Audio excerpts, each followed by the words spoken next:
인생은 가까이서 보면 비극이지만 멀리서 보면 희극이다 라는 말이 있습니다. 이 말은 누가 했냐면 영국의 영화 감독이자 희극 배우였던 찰리 채플린이 한 말입니다. 그러니까 인생은 가까이서 보면 비극이지만 멀리서 보면 희극이다. 이런 이야기를 했죠. 이 말이 오늘 본문에 나타나고 있는 개구리 재앙의 모습과 굉장히 흡사하다라는 생각이 들었습니다. 개구리 재앙을 당하는 애굽 백성들의 삶의 모습들, 지난 시간 함께 나누었던 물이 피가 되는 첫 번째 재앙 이후에 두 번째 재앙으로 나일강에서부터 개구리들이 끝도 없이 올라오게 된 상황인 것이죠. 애굽 백성들의 삶의 모습을 가까이서 살펴보면 어떻습니까? 삶의 각각의 자리 가운데 더럽고 불편하고 징그러운 개구리들이 그들의 삶의 중심마다 다 존재하게 되는 것입니다. 그런데 어떻습니까? 그 재앙을 당하지 않는 사람들, 그 재앙을 멀리서 바라보는 사람들이 볼 때는 얼마나 이게 웃기는 일이 되는 겁니까? 밥솥을 열었는데도 거기서 개구리가 튀어나오고, 옷장을 열었는데도 거기서 개구리가 나오게 되고, 길을 지나가는 그 길가에도 수없이 많은 개구리들이 막 어디선가 나타나고 있는 그런 모습들을 우리가 상상해 볼 수 있을 것 같습니다. 그러니까 재앙을 당하는 애굽 자손들, 애굽 백성들의 상황과 그 재앙으로부터 멀리 떨어져 있는, 그리고 애굽 백성들이 당하고 있는 그 재앙을 지켜보는 이스라엘 백성들, 그리고 또한 성경을 통해서 애굽의 재앙을 바라보고 있는 우리들 상황 속에서 보게 되면 굉장히 웃긴 장면들이 아닐 수가 없습니다. 아직까지는 애굽에 내려지는 이 재앙들로 말미암아 다치거나 죽거나 하는 등의 인명 피해가 발생하고 있지도 않죠. 그렇다면 왜 애굽 땅에 이러한 재앙들이 계속해서 이어지게 되는가? 왜 계속해서 이러한 재앙들이 나타나게 되는가를 찬찬히 살펴보면, 오늘 1절 말씀을 보면 바로에게 하나님의 명령이 임하게 되는 장면을 볼 수 있습니다. 보시면 명령하시는 분은 누구십니까? 여호와죠. 여호와께서 모세에게 이르시되, 그러면 그 명령을 수행하는 사람, 즉 명령을 대언하는 사람, 하나님의 명령을 대신 전하는 사람은 누굽니까? 모세입니다. 그리고 그 명령이 주어지는 대상, 그리고 그 명령을 따라야 하는 사람은 누구죠? 바로 왕이죠. 우리가 그것을 1절 말씀을 통해서 알 수 있습니다. 여호와께서 모세에게 이르시되 너는 바로에게 가서 내 명령을 전해라, 이렇게 되어 있으니까 명령을 내리시는 분은 여호와 하나님, 명령을 들어야 하는 사람은 바로 왕이고, 그 명령을 수행하는, 대언하는 사람은 모세인 것이죠. 그러니까 여호와의 말씀이 모세를 통해서 바로 왕에게 전달되는 모습을 우리가 상상할 수 있는데, 사실상 이 단계를 거쳐서 가는, 하나님의 명령이 떨어져서 모세를 통해서 바로에게 가는 이 단계 가운데 모세라는 존재를 우리가 생각할 때, 모세라는 존재는 꼭 있어야 되는 존재입니까? 하나님의 명령이, 하나님께서 명령을 내리시고 그 명령을 따라야 되는 사람은 바로예요. 하나님이 명령을 하시면 그 명령에 따라야 되는 사람은 바로입니다. 그리고 그 가운데 모세가 하나님의 명령을 대언해주고 있죠. 그렇다는 것은 모세가 없더라도, 모세의 존재가 없더라도 전혀 문제가 되지 않는다라는 사실입니다. 왜냐하면 하나님께서 명령을 내려서 움직이게 만들고 싶은 사람은 바로이기 때문에. 그렇지만 여호와 하나님께서는 그 말씀에 순종하는 사람을 통하여서, 하나님의 말씀을 따르는 사람을 통하여서 하나님의 역사하심을 계속해서 이어가고자 하시는 겁니다. 하나님은 일하시고 사람은 무엇을 하는 겁니까? 순종하고. 하나님께서 역사하시면 사람은 하나님의 역사의 자리 가운데 동참하고 하나님의 능력을 증언하는 역할을 해야 하는 것입니다. 이것이 하나님께서 사람과 동역하는 것, 하나님께서 사람과 함께 하시는, 합력하시는 방법입니다. 하나님께서는 사람의 도움이 필요 없으신 분이세요. 하나님은 그 뜻을 행하시고 역사를 이루어 가시는 이 일에 있어서 사람과 함께 하셔야 될 이유가 없으신 분이십니다. 그런데 어떻게 하세요? 성경을 보면, 특별히 출애굽기를 보면 하나님께서는 굳이 모세를 찾아가시고 모세를 불러주시고 모세를 통하여서 하나님의 역사를 이루어 가시고 하나님의 구원을 행하시는 모습들을 우리가 바라볼 수 있는 것입니다. 출애굽기를 계속해서 묵상하면서 바라보면 이 모습들이 곳곳에서 등장하고 있어요. 하나님께서 바로 왕에게 음성을 들려주시지 못해서 모세를 통해서 대언하게끔 하시는 걸까요? 바로 왕이 하나님의 음성을 듣지 못해서 하나님이 바로에게 말씀을 하지 못하셔서? 아니죠. 하나님께서 원하시는 것은 무엇입니까? 하나님이 계획하시고 예비해 두신 그 놀라운 구원의 역사를 누구와 함께 이루고 싶으신 것입니까? 하나님의 말씀에 순종하는 사람. 하나님이 사랑하시는 그의 백성 이스라엘 자손들을 구원하는 그 역사의 자리 가운데 하나님은 혼자 모든 일을 다 이루시는 것이 아니라 누구와 함께요? 우리들과 함께, 사람들과 함께 하나님의 말씀, 하나님의 말씀에 순종하는, 하나님의 말씀을 따르는 그 사람들과 함께 하고 싶어 하시는 것입니다. 오늘날에도 여전히 하나님께서는 우리들과 함께 하고 싶어 하세요. 하나님께서 다 온 세계를, 이 세상을, 하나님의 역사를 홀로 이루어 가시는 것이 아니라 누구와 함께 하신다는 겁니까? 저와 여러분들과 함께 이루어 가신다는 말씀입니다. 근데 조건이 있어요. 하나님의 역사의 자리 가운데 함께 하기 위한 조건. 우리가 출애굽기를 통해서 계속해서 배우고 있죠. 무엇입니까? 하나님의 말씀에 순종하는 것. 하나님의 말씀에 순종한다는 것은 하나님의 역사를 인정하고 하나님의 능력과 하나님의 계획을 따르기로 결단하는 것입니다. 내가 무엇인가를 이룰 수 있기 때문에 그 일에 동참하는 것이 아니라 하나님이 하시는 일에 우리를 불러주심을 감사하는 그 마음을 가지고 하나님의 역사의 자리 가운데 동참하는 것입니다.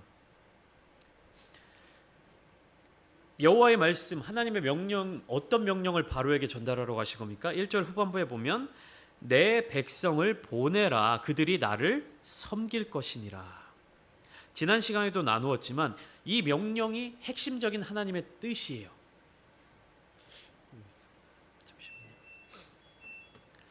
내 백성을 보내라, 그들이 나를 섬길 것이다. 무엇이냐면 누구를 섬길 것이냐, 누구에게 속해 있느냐, 누구의 백성이냐, 이것이 핵심적인 하나님의 뜻인 거예요.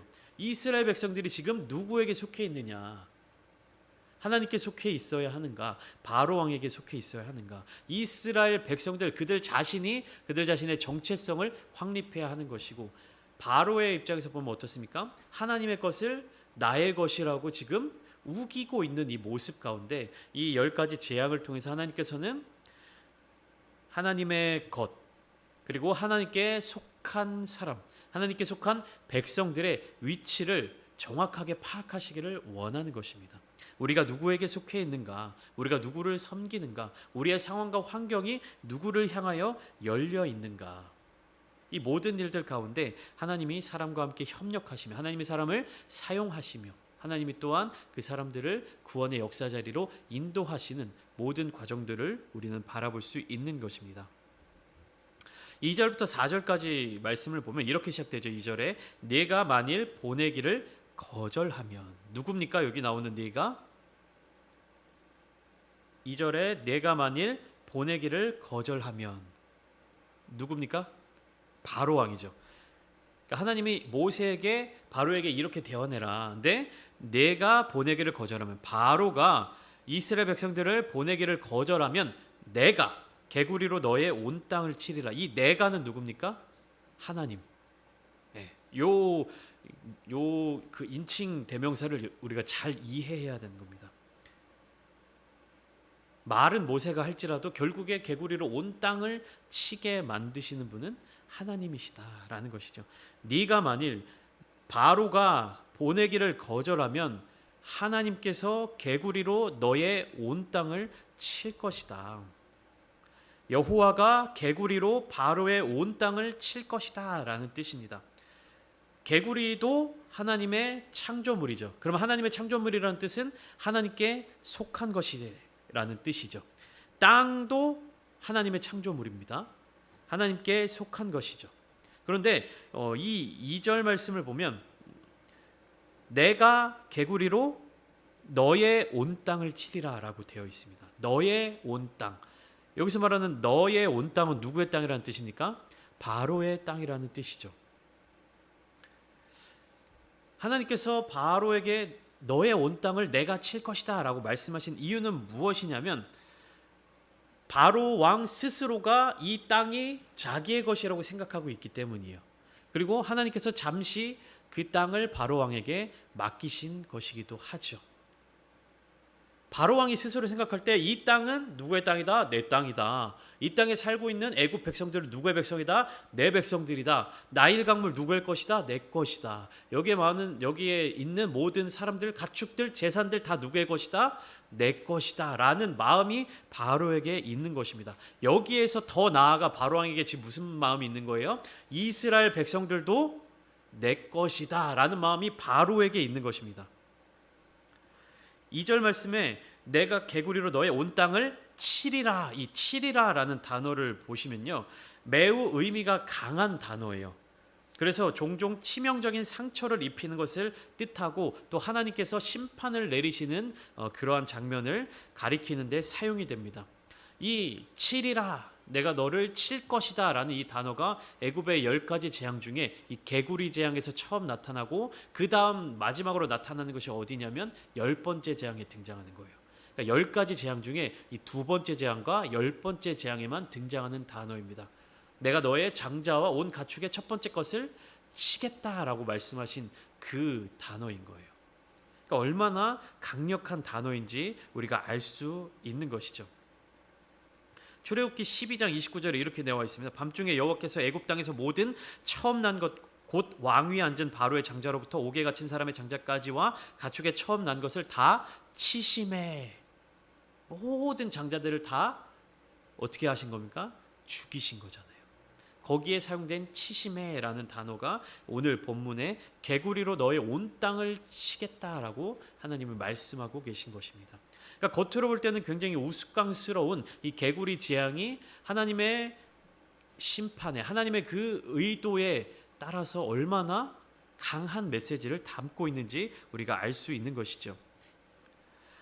이스라엘 백성들이 애굽 땅에서 크게 번성한 일과 그 일로 말미암아 바로가 이스라엘 백성들을 자기의 소유물처럼, 자신의 노예처럼 다루고 있는 이 모습 속에서 하나님께서는 바로 왕에게 분명한 메시지를 주고 계신 거예요. 너의 소유가 아니다. 이스라엘 백성들은 나의 소유다. 나의 백성이다. 내가 너에게 허락한 것들은 네가 가져도 좋지만 너에게 허락하지 않은 이스라엘 백성들을 향한 이 마음, 너는 내 것을 소유할 수 없다. 이스라엘 자손들은 바로의 소유물이 아니라 하나님의 소유물이다. 그렇기 때문에 이러한 재앙들이 임하는 과정들을 통해서 하나님께서 허락하시지 않으면 아무 일도 행할 수 없고 아무것도 소유할 수 없음을 보여주시는 것입니다. 개구리 재앙으로 어떠한 일들이 발생되고 있습니까? 보시면 3절부터 보시면 개구리가 나일강에서 무수히 생기고 올라와서 첫 번째로 내 궁과 내 침실과 내 침상 위와 내 신하의 집과 내 백성과 내 화덕과 내 떡반죽 그릇에 들어갈 것이며 개구리가 너와 네 백성과 네 모든 신하에게 기어 오르리라.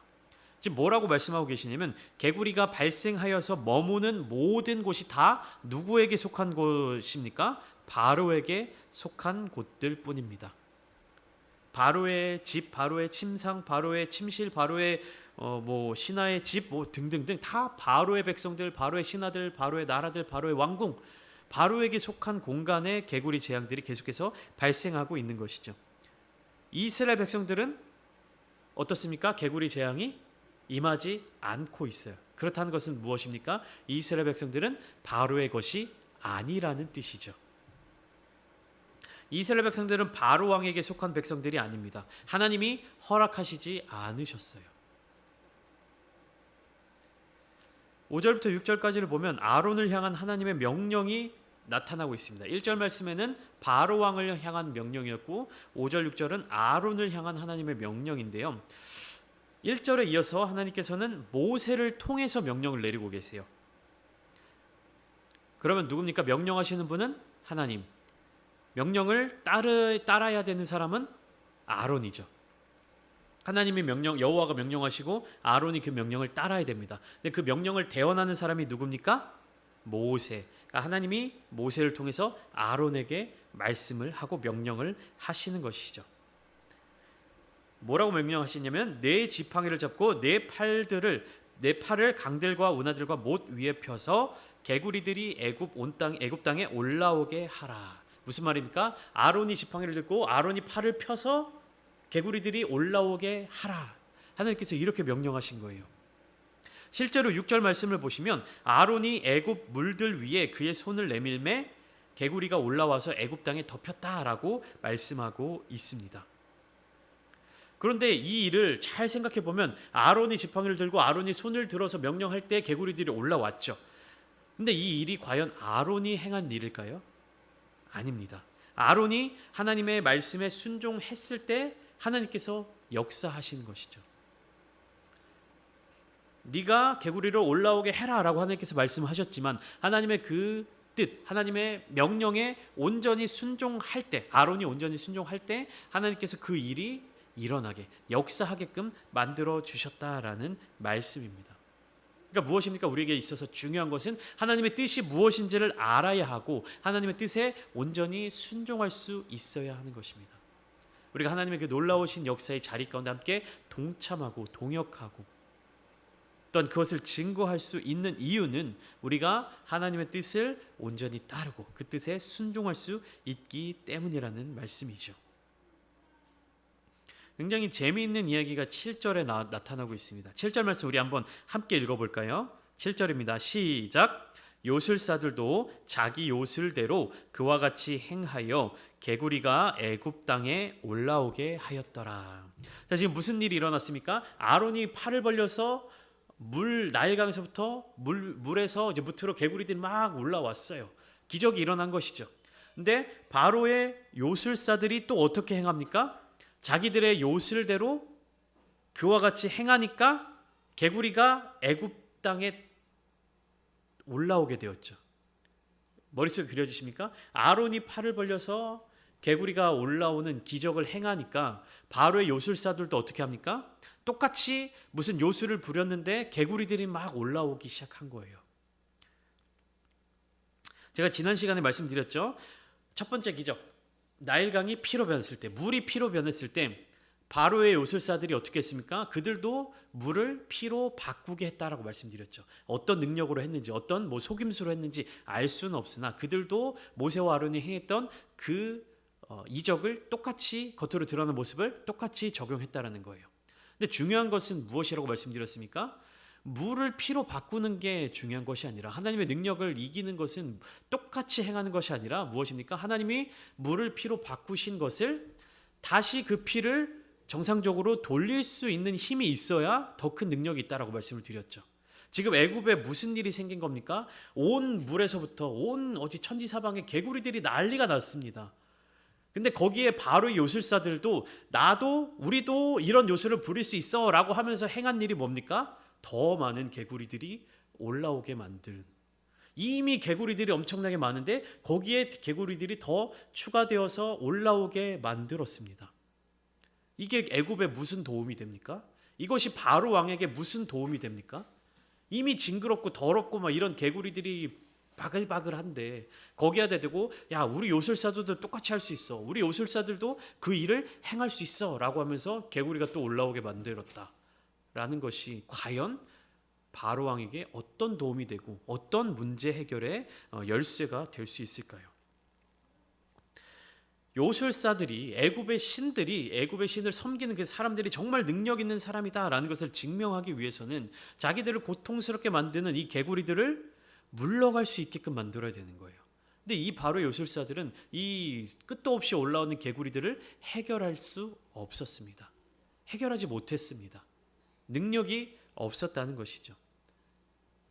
성경에는 기록되어 있지 않지만 어떤 유대의 어떤 그 역본을 보면 요술사들이 개구리들을 물리치기 위해 주문을 걸었지만 오히려 더 많은 개구리들이 올라왔다라는 어떤 그런 해석이 있습니다. 근데 이것은 그냥 깊게 받아들이지 마시고, 요술사들이 똑같은 능력을 보여주는 것은 결코 하나님의 능력을 이겼다라고 말할 수 없다는 사실입니다. 그들이 하나님의 능력보다 더 큰 능력을 가지고 있다는 것을 증명하기 위해서는 발생한 재앙들, 그들에게 고통을 주는 이러한 것들을 끊어내고 없앨 수 있어야 하는 것입니다. 그것을 증명해야 하는 것이에요. 그런데 애굽의 요술사들은 모방하고 따라할 수는 있었지만 이 문제를 해결하지 못했던 것입니다. 그러면 이 문제를 해결할 수 있는 분은 누구십니까? 오직 하나님뿐이시죠. 그것을 바로가 처음으로 인정하게 되는 모습이 8절에 나타나고 있습니다. 바로가 모세와 아론을 불러 이르되 여호와께 구하여 나와 내 백성에게서 개구리를 떠나게 하라.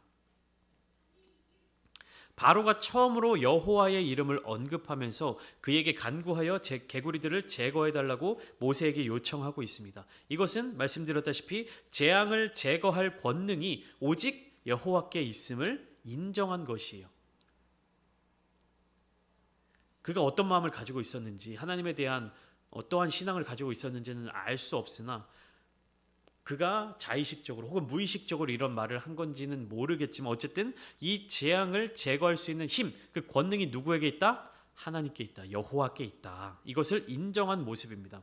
그래서 바로는 개구리를 떠나게 해주면 이 백성들을 보내어서 여호와께 제사를 드릴 수 있도록 허락해 주겠다라고 말하고 있습니다.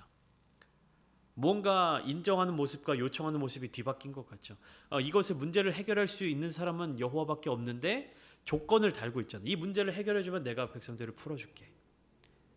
무조건 내가 잘못했어. 하나님의 말씀에 내가 순종할게. 이렇게 말하는 것이 아니라 너네가 지금 이 발생하게 만든 문제를 해결해주면 내가 풀어줄게. 너희들 소원 내가 들어줄게. 이렇게 이야기를 하고 있는 것입니다. 그렇지만 모세는 하나님의 뜻을 따라 또 겸손하게 바로에게 이렇게 이야기를 하죠. 개구리가 물러가도록 언제 간구하는 것이 좋을는지 내게 분부하소서. 언제 개구리가 사라지게끔 만들어 드릴까요? 라는 질문입니다. 모세가 어떻게 바로왕 앞에서 이렇게 이야기를 할 수 있을까요? 모세는 이 기도의 효력에 대해서 확신하고 있었기 때문에, 하나님의 능력에 대해서 확신하고 있었기 때문에 그 선택권을 바로에게 주었던 것입니다. 시간을 당신이 결정하시오. 이 재앙이 끝나는 그 시기를 당신이 결정하시오. 이에 대해서 바로 왕은 내일 재앙이 그치도록 시간을 정하는 것입니다. 우연히 재앙이 사라지지 않는 것, 이 개구리들이 물러가게 되는 것이 우연에 의한 것이 아니라 기도를 통해서 또 하나님의 뜻을 통해서 이루어진다는 사실을 확인할 수 있게끔 하루라는 시간이 주어진 것입니다. 인간의 수단과 방법으로는 수많은 개구리들을 처리할 가능성이 없습니다. 모세와 아론이 막 하루 종일 뛰어다니면서 개구리를 다 내쫓는다고 해서 온 애굽의 천지에 모여있는 개구리들을 다 내쫓을 수는 없겠죠. 그리고 더더욱 하루라는 시간 안에 하기는 불가능합니다. 그렇지만 이 하루라는 시간, 오늘, 내일이라는 시간은 모세가 기도하기에는 충분한 시간이었습니다. 기도할 수 있는 충분한 시간이었다라는 말씀입니다. 이 시간에 하나님께서는 역사하십니다. 사람의 힘으로 해결할 수 없는 일들, 하나님만을 의지해야 하는 그 순간, 짧은 시간 가운데에서 우리는 무엇을 할 수 있습니까? 모세는 무엇을 했습니까? 하나님께 기도하고 간구하는 모습을 보였다라는 것입니다. 나의 힘으로 할 수 없는 것들, 사람의 능력으로 행할 수 없는 모든 일들에 대한 문제 해결의 근원이 되시고 근본이 되시는 분이 누구시라는 뜻입니까? 하나님, 여호와 하나님이라는 사실입니다. 모세가 하나님께 기도하니까 어떻게 해주십니까? 하나님께서 여호와께서 모세의 말대로 해주셨다. 13절에 보시면 여호와께서 모세의 말대로 하시니 개구리가 집과 마당과 밭에서부터 나와서 죽은지라, 이렇게 기록되어 있습니다. 애굽의 온 집에 요란했던 개구리들이 다 나와서 죽어버렸는데 사람들이 모아서 무더기로 쌓아두니까 땅에서 악취가 나게 되었다. 근데 중요한 부분은 15절이에요. 그러나라는 이 접속사가 붙어 있어요. 그러나라는 접속사는 제가 뭐라고 말씀드렸죠? 앞에 있는 내용과 반대되는 내용으로 이어질 때 그러나라는 이 접속사가 붙는다라고 말씀드렸죠. 바로가 숨을 쉴 수 있게 됨을 보았을 때에 그의 마음이 어떻게 됐습니까? 완강하게 하여, 그의 마음을 완강하게 하여 그들의 말을 듣지 아니하였으니 여호와의 말씀과 같았더라. 이 재앙을 멈추게 해줬더니 바로가 어떻게 된 겁니까? 마음을 완강하게 먹고 자기가 했던 말을 바꾸었습니다. 근데 이 또한 하나님께서 말씀하신 것과 같았다라는 겁니다. 바로는 하나님의 능력을 체험하고 경험하고 누구보다도 더 잘 알게 되었지만 그것을 인정하지 않고 하나님을 받아들이려고 하지 않았어요. 자기의 힘을 굽히려고 하지 않았습니다. 왜 자기의 힘을 굽히려고 하지 않았을까요? 자기가 이미 가지고 있는 것이 너무 많았기 때문에, 이것들을 포기할 수 없었기 때문에, 이스라엘 백성들을 노예로 부릴 때의 그 이득, 그 유익, 자기의 나라가 부강해지고 강성해지는 것을 경험했고 알았기 때문에 사람의 능력으로 내가 더 강성하여지고 강하여진다라는 생각을 가졌기 때문에 바로는 하나님의 말씀 그리고 하나님의 기적과 이적을 경험했음에도 불구하고 계속해서 어떻게 하는 겁니까? 말을 바꾸게 되고 마음을 완악하게 먹고 하나님의 말씀에 순종하지 못하고 있는 것입니다. 하나님 앞에서 겸손하지 못한다면, 하나님 앞에 자기의 뜻을 굽히지 않는다면 결국 어떻게 됩니까? 부러지는 수밖에 없습니다. 바로의 모든 영역에서도 유일하신 통치자, 유일하신 왕은 오직 여호와 하나님 뿐이십니다. 우리들의 삶의 자리 가운데에서, 우리들의 일상에서의 삶 속에서도 우리는 여러 부분에서 부딪히고 여러 부분에서 우리의 왕은 누구신가에 대한 검증, 그 믿음의 확인들을 하게 되는 것을 알 수 있습니다. 인간의 생각으로 해결할 수 없는 여러 가지 문제들에 부딪힐 때, 사람의 생각으로 내가 붙들고 놓을 수 없는 부분을 계속해서 붙잡고 있을 때 우리는 이 말씀을 기억해야 할 것입니다. 유일하신 통치자, 유일하신 왕은 오직 여호와 하나님 뿐이십니다.